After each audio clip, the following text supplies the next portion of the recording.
Halo semuanya, Assalamualaikum warahmatullahi wabarakatuh.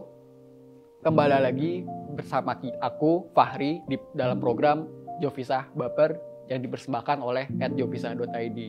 Dan kita seperti biasa akan mengulik kisah-kisah inspiratif selama proses pernikahan. Nah, kita bakal dapat pelajaran penting apa sih sebelum pernikahan itu kita mesti ngapain, pelajaran apa yang bisa kita petik. Nah, langsung aja udah ada di sebelah aku Mas Sidik.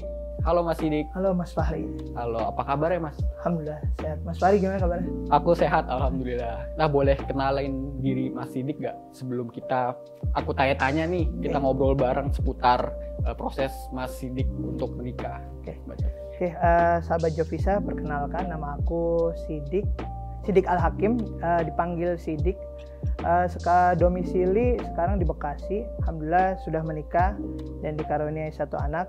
Aktivitas saat ini mengajar di salah satu boarding school di Bekasi.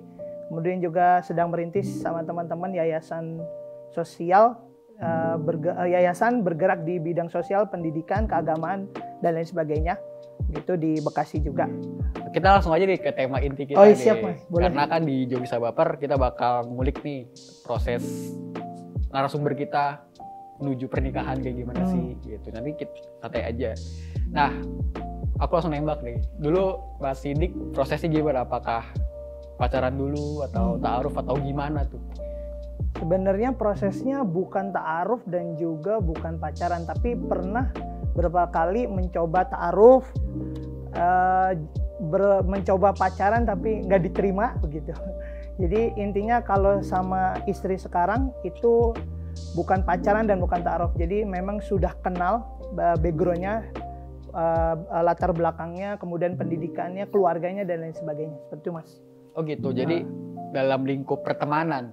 Saya kenal dia karena bapaknya atau abahnya itu merupakan perwakilan dari pesantren. Nah, kemudian cinta pertamanya bukan cinta pertama, jadi bertemu bertamanya itu ketika kita sama-sama mau ke pesantren, waktu itu naik kereta begitu. Oh, sama-sama ke pesantren? Iya, jadi mau pesantren akhirnya ketemu gitu, karena background adik semuanya di pesantren. Waktu itu juga sebelum masuk pesantren yang mengetes ataupun tes untuk masuk pesantren kebetulan orang tua istri.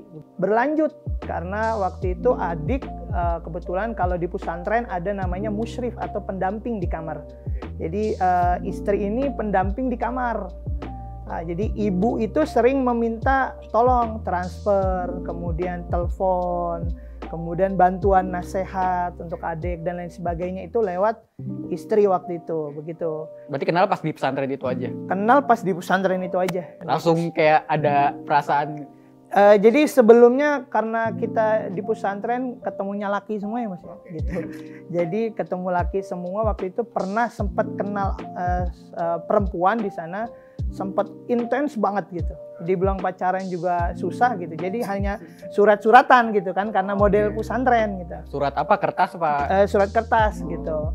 Akhirnya susah lah gitu. Jadi lewat kadang taruh di warung, kadang taruh di satpam gitu. Karena perjuangan untuk pengen tahu kabarnya di sana begitu. Berarti itu di pesantren hal umum kayak gitu? Enggak juga, enggak hal umum. Juga. Tapi kalau ketahuan gimana? Ketahuan, makanya waktu itu sempat ada wanti-wanti begitu.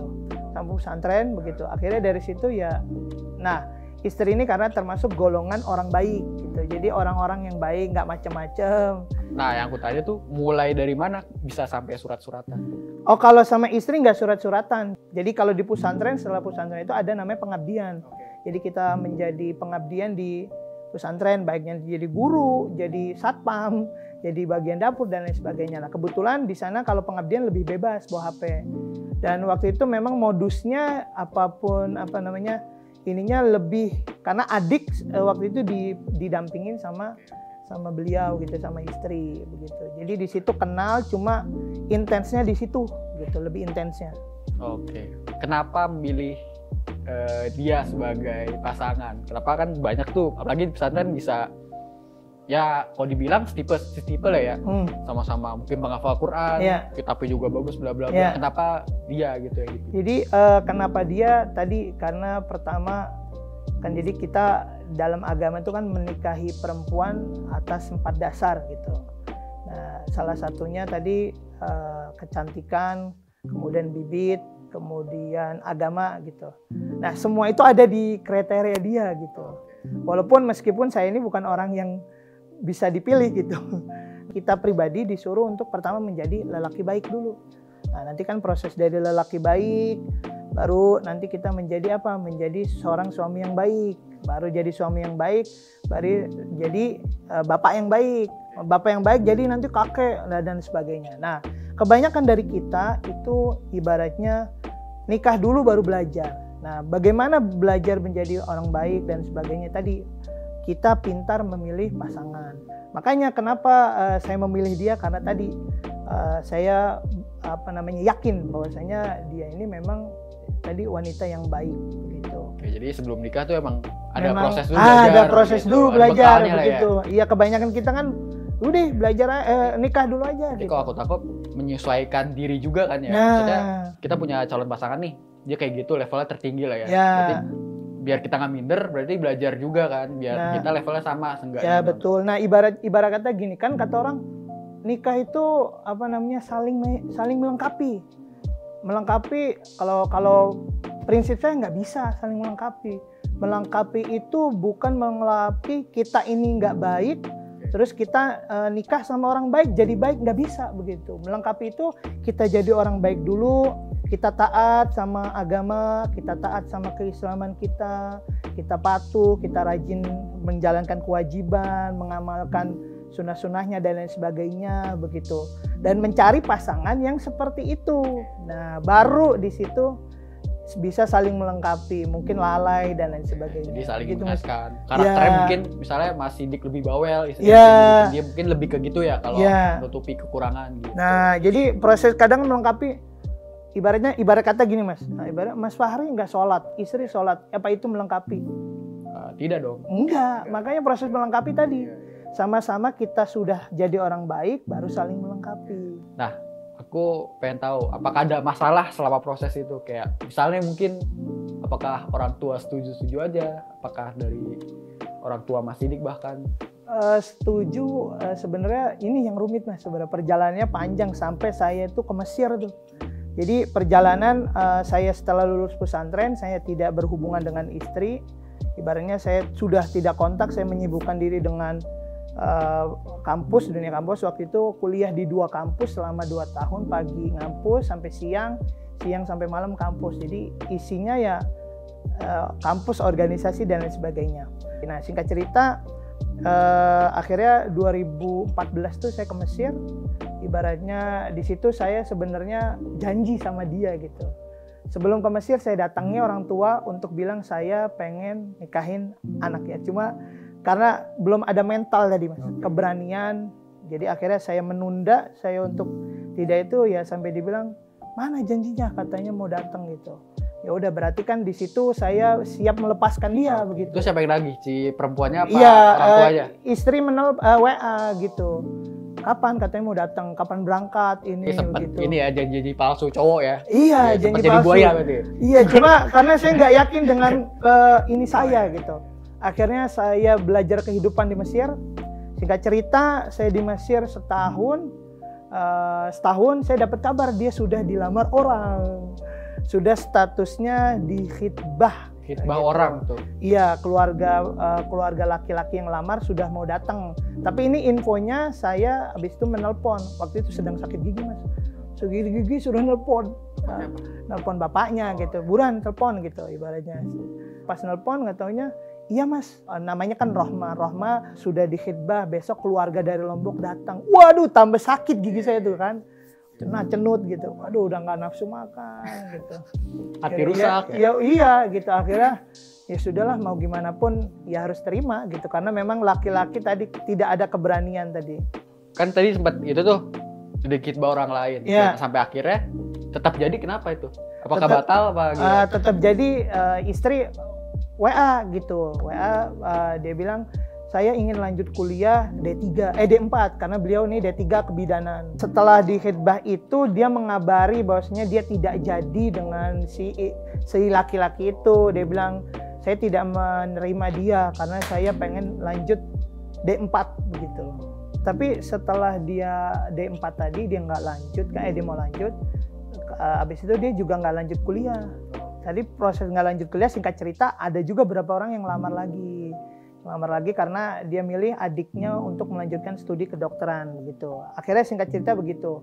Nah tiba-tiba ayahnya atau orang tuanya nih, bapaknya, abahnya WA gitu, Mas silakan kalau mau datang gitu. Karena tapi itu selang berapa lama setelah dapat kabar? Sekitar 3 bulan atau 4 bulan sampai 5 bulan itu. 3 bulan 5 bulan sakit hati ya? Iya hati itu. Menderita, iya sampai nyoba taruh kemana-mana gitu. Berarti okay. Menjajahkan diri gitu. Berarti pas di fase patah hati sempat taruh, berarti kayak pelarian gitu ya? Pelarian itu gitu. Cari, ternyata saya bilang nikah itu bukan soal saya bisa nikah atau enggak, tapi tadi prosesnya itu. Terus saya sampaikan ke ibu bilang kok mau nikah sih gitu, baru 1 tahun di Mesir gitu, ibaratnya mau ngasih makan apa dan lain sebagainya. Diraguin gitu. Akhirnya saya diskusi sama orang tua di Mesir, ibaratnya guru kami gitu. Akhirnya ya udah berangkat. Akhirnya teman-teman patungan gitu. Jadi mereka patungan untuk saya beli tiket, akhirnya senilai $500 waktu itu. Nah, jadi dimodalin saya pulang, ternyata di rumah